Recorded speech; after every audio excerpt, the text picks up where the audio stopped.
Elias McCrae had lived on the edge of the Bitterroot Mountains for so long that people in the nearby town of Harrow Ridge spoke of him the way they spoke of storms or seasons, something powerful, solitary, and beyond change. To the townsfolk, he was the mountain, silent, immovable, scarred by time. But to Elias, the mountains were simply the only place quiet enough to live with the weight he carried inside. He never planned on marrying, not because he disliked the idea of companionship, but because he had long ago convinced himself he was unfit for it. Years of rough winters, surviving on dried meat and determination, had made his hands strong and his silhouette intimidating. But those same years had also deepened the loneliness that threaded through him like frost in Old Wood Dot in Harrow Ridge. The whispers followed him like wind in the pines. Good man, but too rough, too quiet, too broken. He can barely speak 10 words, Elias never argued. What good were arguments? A man's reputation traveled faster than truth. So when the local pastor approached him with the suggestion of a marriage arrangement, 2 adults who both wanted security, a partnership built more on practicality than passion, Elias listened with a polite expression and a storm tightening in his chest. Marriage was for men who deserved warm homes and soft laughter. He had neither to offer, but the pastor insisted that the young woman, Clara Holt, wanted a life in the mountains, wanted solitude, wanted stability. He emphasized that she was not. Being pressured, Clara had fled a crowded, suffocating life in the city and longed for calm, not romance. It would simply be companionship, the pastor said gently. A home shared by 2 grown people who understand each other's needs. Elias nodded, though part of him resisted. A loveless marriage? Well, love was not something Elias expected from life anyway. If she needed a quiet home and he needed someone who would not fear him, perhaps it would work. Still, he planned for the worst. He prepared his cabin for a bride who would not want him, only the roof he could provide. He scrubbed floors until his knuckles bled, rebuilt the hearth to give her more warmth, even crafted a sturdy porch bench with his own hands. Not because he believed she would appreciate it, but because he was determined not to be a disappointment. On the morning she was due to arrive, a cold wind swept down the mountain slopes, carrying with it the scent of pine and snow. Elias stood outside, boots planted in frost, listening to the distant clatter of wheels on the rocky trail. His heart thudded slowly, heavily. He expected awkwardness. He expected silence. He expected that she would spend her days reading indoors while he chopped wood outside, a polite distance between 2 strangers bound by practicality. Perhaps they would share a meal. Perhaps they would speak a handful of words a day. Perhaps she would never touch his hand, never smile at him, never ask anything of him except the basics of survival. He could live with that. He had already lived with worse, but beneath all those thoughts, tucked deep where even he refused to look, was a small ache, an ache he had long ignored. The ache for something softer than survival. The ache for warmth. The ache for a voice in the cabin other than his own. Still, he told himself again and again, this is not love. This is not a real marriage. This is simply 2 adults making a life easier for each other. When the wagon finally rolled into view, Elias inhaled sharply. A slender figure sat in the back, one hand clutching her bag, the other braced on the wooden seat. For a moment, he considered turning around, returning to his cabin, pretending none of this had ever been arranged. But the wagon stopped. The pastor climbed down. And then, with a graceful but hesitant movement, the woman stepped onto the ground. Clara Holt, the woman who would be his wife. The woman he believed he would share silence with, not love. She stood. Tall, chin lifted in the crisp air, her eyes taking in the mountains with a quiet awe that tightened something in Elias's chest. Not fear, curiosity, not discomfort, relief, Mr. McCrae? She asked softly. Her voice carried warmth that drifted through the cold morning like sunlight. He swallowed, heart pounding. "Elias," he said, though the word came out rough. Her smile, small, genuine, broke across her face like dawn. "As long as you call me Clara," she replied. Elias blinked. Something in him shifted. He didn't have a name for the sensation. It wasn't love, not yet. But it wasn't the emptiness he expected either. Still, he hardened his heart. Expect the least, he reminded himself. A quiet, distant companionship. A life of mutual tolerance. Nothing more. Nothing that could hurt him. The pastor gave them both a gentle nod. "Shall we go inside?"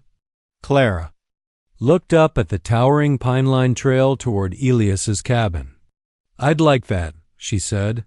Elias walked a few steps ahead, every movement stiff with uncertainty. But behind him, Clara followed with steady steps, not timid, not fearful, but with a calm trust that startled him. Maybe she didn't know what kind of man he was. Maybe she didn't know that he had stopped believing in anything warm. But as they reached the edge of the path and the mountains opened up before them, Clara spoke again, her tone soft but certain. "It's beautiful here." Elias stopped walking. For the first time in years, someone saw his world not as isolation, but as beauty. And in that simple sentence, gentle, sincere, a crack formed in the wall he had spent a lifetime building, a crack wide enough for something new, something he never expected, something that would change everything forever. Clara Holt had imagined many things on the long road to the Bitterroot Mountains' rough trails. Cold nights, the awkward quiet that came with marrying a man she had never met.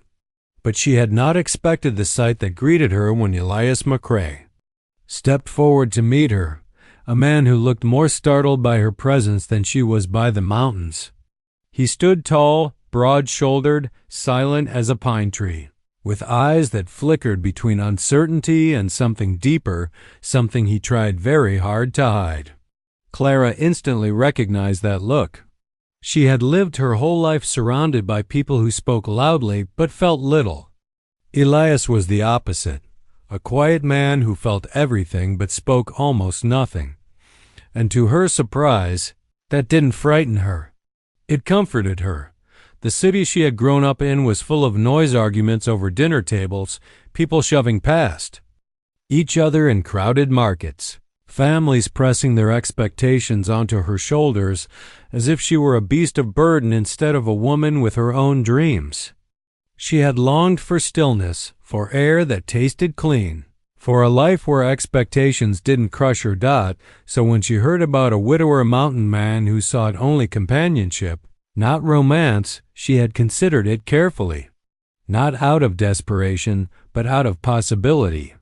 A partnership based on mutual respect. A place where her past couldn't follow. A chance to breathe. When she stepped off the wagon and saw him massive, silent, visibly bracing for disappointment, Clara felt an unexpected calm settle in her chest. A loveless marriage didn't frighten her, but a life without dignity had been slowly suffocating her. Elias didn't leer at her, didn't pressure her with a hungry gaze, didn't treat her like a prize he'd purchased. If anything, he seemed afraid she might be disappointed. That alone softened her heart. As they walked toward the cabin, Clara studied him quietly. His strides were steady, confident on the rugged path. The wind lifted his dark hair, revealing a scar that curved from his temple down to his cheek, a pale reminder of some old struggle. It didn't make him look frightening. It made him look real, human, a man shaped by storms, not broken by them. When they reached a small rise in the road, she caught sight of the cabin nestled among towering evergreens, a thin ribbon of smoke curling from the chimney. It looked nothing like the cramped houses of the city. No brick walls pressing inward, no loud voices echoing down hallways. Just space and quiet and the clean scent of pine drifting on the wind. "It's beautiful here," she said, not out of courtesy but from the heart. Elias stopped walking as if her words had struck him physically. He turned slightly, his eyes searching hers with an intensity she wasn't expecting, as if he was trying to figure out whether she truly meant it, and she did. She wished she could tell him that she understood solitude, that she wasn't frightened of his quiet nature, that she had chosen this life not because she was escaping something, but because she was moving towards something that finally felt right, but she didn't yet know how to say that to him. So she simply held his gaze until he nodded once, almost shyly, and continued walking. Inside, the cabin surprised her again. She had expected rough-hewn walls, a dusty floor, the smell of smoke and unwashed clothes. Instead, everything was tidy. The wooden table gleamed as if freshly scrubbed. The bedding was clean and neatly tucked. And near the hearth sat a freshly built bench, the edges carved smooth, the surface polished. A small realization bloomed inside Clara. He prepared this for me. Not as a duty, as an act of quiet care. She turned toward Elias, who stood rigidly near the doorway as though he feared taking up too much space in his own home. "You've worked hard," she said gently. He shrugged, uncomfortable with praise. "Wanted it to be decent." "It's more than decent," she answered. "It's thoughtful." Elias's eyes flickered again, this time with something she could not yet name. Gratitude? Relief? Or perhaps disbelief that anyone would acknowledge his effort. Clara placed her small bag on the table and slowly walked toward the window. Outside, the mountains rose like silent guardians, their peaks touching the sky. She inhaled deeply, filling her lungs with cold, clean air. "I like it here already," she murmured. Elias's voice came from behind her, rough but earnest. "You can change anything you want. I don't mind." Clara turned toward him. "I don't think I will. It already feels like a home." A faint color touched his cheeks, barely visible beneath his beard, but enough to tell her he was not used to compliments. Or maybe he was not used to kindness. For a long moment, neither of them spoke. The crackling fire filled the silence, warm and steady. Clara sensed Elias struggling with something, perhaps words he found difficult to say. Finally, he cleared his throat. "This arrangement, you sure it's what you want?" She stepped closer, keeping her tone soft. "I wouldn't be here if it wasn't." He nodded once, but his eyes betrayed him. There was a fear there, not of her, but of failing her. "Elias," she said gently, "I don't expect perfection. I don't expect romance. I just expect honesty and respect. And I think you expect the same." He looked at her with an intensity that felt like a hand touching her heart. "Yes," he said quietly. "That's all I know how to give," Clara smiled. "Then we already understand each other." For the first time since she arrived, something shifted in Elias's posture, a tiny easing, like a weight sliding off his shoulders. Not fully gone, but lighter.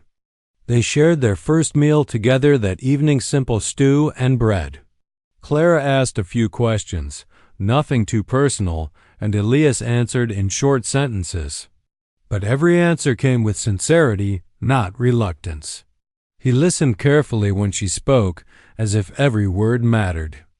And Clara found herself watching him, not with fear or hesitation, but with a growing sense of trust. He was not the cold, distant man she had expected. He was guarded, yes, but also gentle. And beneath his quietness, she sensed a depth of emotion he had spent years burying. When night fell and the fire dimmed, Clara looked around the cabin once more. This wasn't a loveless marriage. Not yet a love-filled one either, but it was something real. Something honest, something with the potential to grow into more. As she prepared to sleep in this new home, one thought settled softly in her heart. Elias McCrae had expected a loveless partnership, but she was already beginning to see the man behind the walls he built, and she suspected that those walls were not as unbreakable as he believed.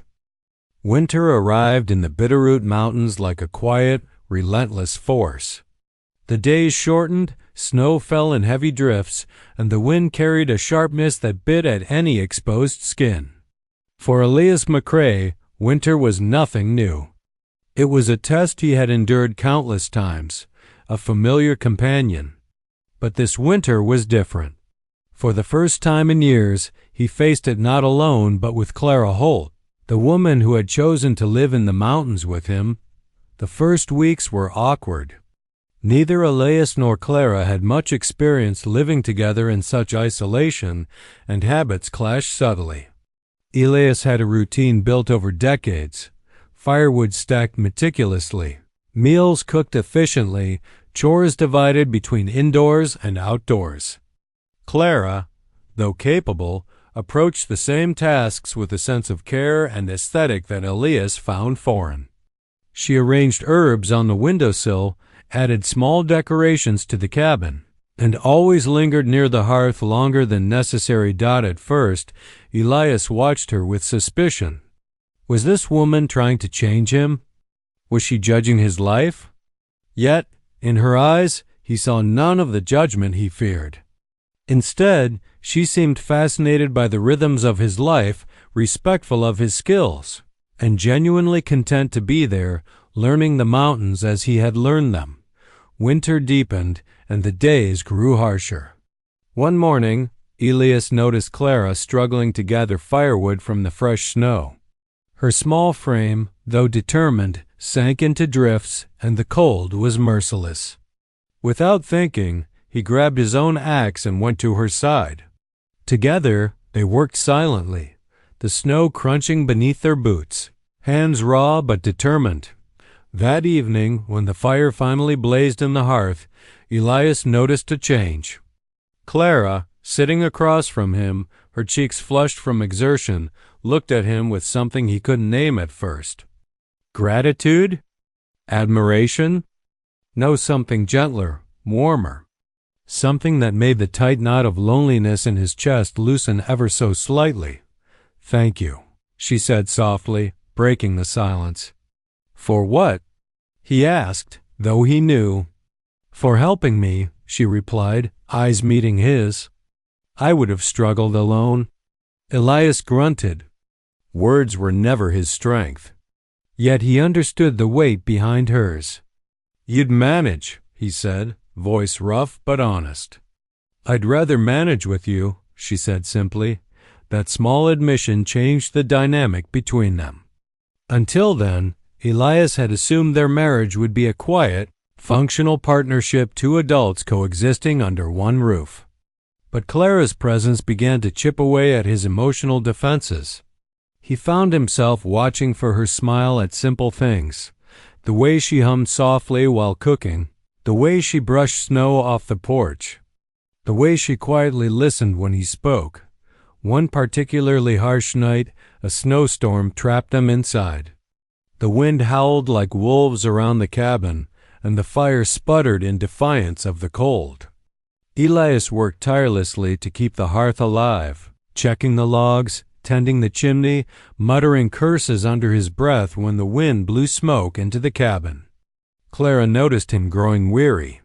Without hesitation, she brought him a cup of hot tea. And when he refused at first, she pressed it into his hands. "You need it more than I do," she said. Her tone firm but gentle. Elias felt a strange warmth, different from the fire that spread through him. He took the cup, hands brushing hers, and for a moment neither spoke. Outside, the storm raged. Inside, the silence was full of meaning. As days turned into weeks, Clara's presence became indispensable. She learned the rhythms of mountain life, which trees yielded the best firewood, how to predict the weather by the smell of pine, which herbs would ease a cough during the bitter cold. Elias taught her patiently, sometimes gruffly, but always with care. And in return, she brought color into the cabin, simple touches that made their home feel lived in. Alive. One evening, after a day of chopping and stacking, they sat on the porch as the sky turned pink and gold behind the snow-capped peaks. Clara handed Elias a piece of warm bread, and he took it silently, nodding in acknowledgement. "You're not so bad at this," he muttered, attempting humor. Clara laughed softly, a sound that seemed to wrap around the cabin like a gentle blanket. "You mean I'm keeping up with you?" Elias grunted again, but he didn't mind. For the first time, he didn't feel like the mountains had to be conquered alone. Someone else was here, sharing the burden, sharing the silence, sharing life itself. And slowly, almost imperceptibly, Elias began to realize something profound. He cared for Clara not because he had expected to, not because he thought it was part of the arrangement, but because her presence awakened something in him that he had buried long ago. Something that whispered of companionship, warmth, and a bond that went beyond survival. Clara, too, noticed the subtle changes in Elias, the way he lingered by the fire when she approached, the faint tilt of his head when he listened to her stories, the way his eyes softened when she smiled. Neither said anything directly about their feelings. They were both cautious, but the unspoken understanding grew. That winter, harsh and unforgiving as it was, became the first test of their partnership. And against the biting cold and relentless snow, they discovered an unexpected truth. In the mountains, survival was easier with someone who truly understood you. And in that understanding, the first sparks of something deeper: respect, trust, and perhaps even love began to glow. By the time spring hinted at its arrival, Elias McRae, the solitary mountain man who had expected nothing from life, found himself looking forward to more than warmth and firewood. He found himself looking forward to the mornings with Clara, to the conversations, brief though they were, to the quiet moments that no words could fully capture, and in that quiet anticipation, Elias felt something he hadn't allowed himself to feel in years: hope. Spring arrived in the Bitterroot Mountains like a gentle promise, softening the harsh edges of winter's grip. Snow melted slowly, revealing patches of green where wildflowers had begun to stir from their slumber. Streams gurgled with the runoff, and the scent of damp earth and pine filled the air. For Elias McRae, spring was a season of hard work and renewed vigilance: trails to clear, fences to repair, livestock to tend. But this year, he noticed something different. He didn't feel alone. Clara Holt was there, and her presence brought a rhythm to his days he had never known he needed. The days grew longer, and the couple fell into an effortless routine. Clara rose early to tend the garden, planting vegetables and herbs in neat rows, her fingers coaxing life from the soil. Elias watched her sometimes, silent, leaning against a tree, noticing the delicate concentration in her expression. There was a quiet pride in the way she worked, and he found himself smiling not out loud, but inside, a rare warmth that lingered throughout the day. Clara, in turn, observed Elias as he performed his own mountain tasks. She noticed the precision in his movements, the care with which he checked each log for cracks, the way he assessed the snowmelt to ensure safe passage. She admired his skill and strength, but she also saw his quiet vulnerability, the subtle hesitation in his gestures, the moments when he seemed to wish for connection but feared intrusion. One afternoon, after repairing a fence near the stream, Elias and Clara rested on a fallen log, the sunlight dappling through the young leaves. Clara had brought water and a small bundle of bread, offering him a piece. He accepted it silently, chewing thoughtfully, then passed the bundle back. "You've gotten better at this," she said with a teasing smile. "Not just surviving, but thriving." Elias grunted, a faint blush creeping across his rugged features. "Had a good teacher," he muttered, then immediately regretted the words. Unsure if he had spoken too openly, Clara's smile softened. "I'm learning from you too," she said gently. "I've never felt so capable, or so at peace." Her words struck a chord he wasn't prepared to acknowledge. Elias had spent so many years expecting nothing from life, convinced that solitude was all he deserved. And yet, here was a woman his companion, his equal, recognizing not only his abilities, but also the life he had quietly built. Over the weeks, the bond between them grew. They began to share more than just work and chores. They shared stories of the past, memories of their childhoods, dreams for the future. Clara spoke of her city life with humor and insight, recounting bustling streets and crowded rooms, making Elias laugh for the first time in years. Elias shared tales of harsh winters, close calls with wildlife, and moments when he had thought he might not survive. Clara listened, never interrupting, always offering understanding instead of judgment. One morning, as they walked along a ridge overlooking the valley below, Clara noticed Elias staring at the horizon, expression contemplative. "What are you thinking?" she asked softly. He hesitated, unaccustomed to revealing his inner thoughts. "I didn't think I'd ever want this," he admitted, voice low. "A life with someone else. I expected nothing." Clara reached for his hand. It was a tentative gesture, yet powerful in its sincerity. "And now?" she asked. Elias looked down at their joined hands, then back at the mountains stretching endlessly before them. "Now? I can't imagine it without you." The words were heavy with emotion, and Clara's eyes shimmered with unshed tears. She squeezed his hand gently, understanding the magnitude of what he had just shared. Elias had spent so long in isolation, shielding himself from hope and affection. And now he was opening the door, just a crack, but enough to let something new enter. That evening, they returned to the cabin and found themselves sitting near the hearth, sharing tea and quiet conversation. The firelight danced across their faces, highlighting the subtle changes in their expressions, softened eyes, relaxed shoulders, smiles that lingered longer than necessary. Elias found himself watching Clara as she moved about the cabin, her hands deftly arranging herbs, checking supplies, and setting the table for dinner. Each action, mundane to an outsider, revealed her care and consideration. He realized he had come to rely on her presence, not just for companionship, but for the warmth she brought to his life. Clara, too, noticed the shifts within Elias. He laughed more easily, spoke with less hesitation, and even allowed himself moments of playfulness, teasing her gently about trivial things. She recognized that the walls he had built were no longer as impenetrable. They were still there, of course, but each act of trust, each shared smile, each moment of silent understanding chipped away at the loneliness that had defined him for so long. One evening, after a particular long day of tending to the cabin and garden, Elias stood outside watching the stars emerge against the clear mountain sky.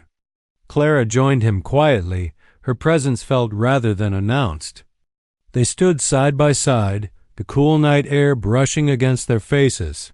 "You've changed this place," Elias said finally, voice soft, almost uncertain. "It feels alive now." Clara smiled. "It's not just the place. It's you too. You've let someone in. Me. That changes everything." For a moment, they simply stood there, shoulders nearly touching, hearts beating in quiet synchrony. The mountain wind whispered around them, carrying with it the scent of pine and the promise of spring. Elias realized that love, the kind he had never expected or allowed himself to believe in, was slowly weaving its way into his life, not as a dramatic declaration, but as something steady, reliable, and transformative. And in that realization, he felt gratitude, humility, and a sense of hope he hadn't known for decades. Clara, sensing the same shift, rested her head briefly on his shoulder, a gesture of trust and affection. They did not speak. Words were unnecessary. The bond they were forging in the quiet of the mountains was stronger than any spoken promise. It was built on shared effort, mutual respect, and the simple act of being present for one another. By the time spring fully took hold, Elias and Clara had discovered something extraordinary, a partnership that went beyond survival or convenience. It was a connection that nurtured them both, allowing them to grow, to heal, and to envision a future neither had dared imagine before. And as the sun set behind the peaks, painting the sky in shades of gold and rose, Elias McCrae, the man who had expected a loveless marriage, finally understood that his life had changed forever and in the most unexpected, beautiful way. By the time summer touched the Bitterroot Mountains, Elias McCrae and Clara Holt had settled into a rhythm that was no longer defined by routine alone, but by companionship, mutual understanding, and the quiet blossoming of love. The cabin, once a simple shelter, had become a home infused with warmth, both from the hearth and from the lives they shared within its walls. The transformation in Elias was noticeable even to himself. He no longer woke to solitude but to the soft rustling of Clara preparing breakfast or tending the garden. He no longer felt the pressing weight of loneliness but the lightness of connection. Each glance exchanged, each shared task, each brief conversation had built a foundation stronger than he had thought possible. He had expected nothing from marriage, perhaps only toleration, but what he had found was partnership, affection, and even joy. Clara, too, had changed. The mountains, once intimidating and alien, had become a landscape of discovery and empowerment. She moved with confidence, knowing she could handle the challenges of this rugged life. But more importantly, she had discovered that Elias was not only her companion in work, but her equal in understanding, trust, and care. They had become each other's anchor in a world both harsh and beautiful. One afternoon, a sudden summer storm swept through the valley, dark clouds rolling over the peaks and wind whipping through the trees. Elias and Clara were caught outside, gathering firewood and securing the garden. Rain poured down in thick sheets, drenching them to the bone. Normally, such conditions might have caused stress or frustration. But in that moment, something remarkable happened. Elias looked at Clara, her hair plastered to her face, eyes bright with exhilaration rather than fear. And he laughed a deep, rich sound that surprised even him. She laughed back, her voice ringing clear above the wind and thunder. In that shared laughter, the barriers they had both carefully maintained for years disappeared. The storm was no longer an obstacle but a backdrop for their joy. When they finally retreated to the cabin, shivering but exhilarated, Elias started the fire while Clara dried off. They sat together, warm blankets wrapped around them, drinking tea and listening to the rain patter on the roof. For the first time, Elias felt entirely at peace. He realized that love did not always arrive with fireworks or declarations. Sometimes it emerged quietly, in shared moments, in laughter, in mutual reliance. Days turned into weeks, and their bond continued to deepen. Elias found himself anticipating Clara's presence, her thoughts, her opinions. Her laughter became a melody he could not ignore. Her compassion softened the edges of his rough exterior. Clara, in turn, leaned on Elias for protection and guidance, but never lost her independence or voice. Their relationship was balanced, not perfect, but real, honest, and alive. One evening, after a long day of tending the land, Clara prepared a simple dinner and set the table outside. The sun was setting, painting the sky with vibrant hues of orange and pink, reflecting off the distant peaks. Elias joined her, carrying a small bouquet of wildflowers he had picked from the hillside. "They're beautiful," Clara said, her eyes sparkling. "So are you," Elias muttered, quickly looking away. His cheeks tinged with an unfamiliar warmth. Clara smiled, a soft, knowing smile. She had noticed the small shifts in Elias, the tender glances, the gentle care in his touch, the way he had slowly begun to speak more openly of his thoughts and feelings. She reached across the table, taking his hand in hers. "You've changed, Elias," she said quietly, "but for the better. I've seen you open your heart, and I've seen how much you care." He squeezed her hand, words momentarily failing him. "I never expected this," he admitted, voice low. "I thought I'd only offer a roof, a home, companionship. Nothing more. But I can't imagine life without you now." Clara's eyes glistened. "Neither can I," she whispered. That night they stood together outside, watching the stars emerge in the clear mountain sky. The world felt vast and endless, yet intimately theirs. Elias, the man who had once expected a loveless marriage, understood something profound. Love was not about grand gestures or perfect circumstances. It was about trust, shared experiences, respect, and the willingness to open one's heart despite the fear of disappointment. Weeks passed, and their life together became a series of shared milestones: planting crops, mending fences, hunting and gathering, celebrating small victories. Each day brought new opportunities to support and cherish each other. Elias found himself telling Clara things he had never spoken to anyone: childhood memories, past regrets, hopes he had once buried. And Clara listened, offering understanding, empathy, and encouragement. One evening, as autumn began to hint at its arrival, Elias led Clara to the ridge where they had first truly bonded in spring. He carried with him a small hand-carved wooden box. Inside was a simple ring, crafted by his own hands, a symbol of commitment, care, and the life they had built together. "Clara," he said, voice steady but full of emotion, "you've changed my life. You've brought warmth, laughter, and hope to a man who thought he deserved nothing. Will you continue this life with me, not because you have to, but because you want to?"